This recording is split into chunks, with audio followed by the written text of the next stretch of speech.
Hər kəsə salam, mən Raul Arşiyev, sizi Asset Pro kanalımı görməyə çalışacağam.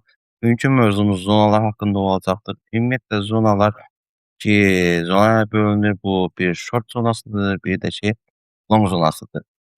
Zonalar müəyyən eləmək üçünsə hökmranə səviyyələr lazımdır. Müəyyən səviyyəni keçəndən sonra artıq səviyyənin üst hissəsi long zonası olur, alt hissəsi də short zonası olur. Həmçinin məsəl üçün bu səviyyəyə nisbətdə bu hissə artıq, yəni long zonası olur, bundan aşağı short zonası olur. Bu zonalar nə üçün lazımdır? Mən sizə izah edeyim.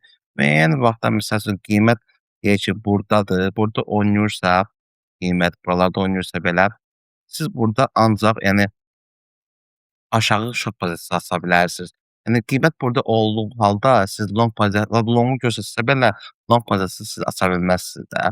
Onun üçün siz gözləməlisiniz ki, long pozisiya açmaq istəyirsəniz, yəni hökmən qaydada gözləməlisiniz ki, məsəl üçün bu qiymət qalxsın, buranı belə dərsin, gəlsin burada bu artıq bu səviyyə üstə çıxsın, ondan sonra siz yəni yuxarı long pozisiyası aça bilərsiniz.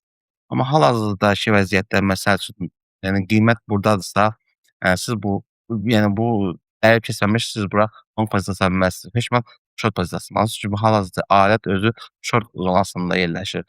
Həmçinin məsəl üçün belə deyək, qiymət sizdə məsəl üçün deyək ki, hal-hazırda gördüyünüz kimi long zonasındadırsa, burada qiymət oynayırsa aşağı yuxarı, siz burada yəni short pozisiyası aça bilməzsiniz. Bu səhvdir. Siz gözləməlisiniz ki, yəni bu artıq buranın dəyər keçsin, burada biraz yəni öz sözünü desin, ondan sonra yəni short pozisiyası açarsınız. Amma hal-hazırda məsələn qiymət yəni long zonasında olanda siz ancaq yuxarı long aça bilərsiniz.